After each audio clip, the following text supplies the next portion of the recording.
আজ বানিয়ে ফেললাম ঘরোয়া পদ্ধতিতে লোটে মাছের চপ, আর সেটাই আমি তোমাদের সাথে শেয়ার করলাম।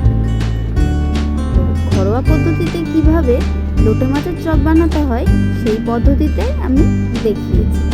বৃষ্টি ভেজা সন্ধ্যাবেলায় এই রেসিপিটা যদি তোমরাও বানাতে পারো তো খেতে খুব টেস্টি হবে। চটজলদি তোমরাও বানিয়ে ফেলো।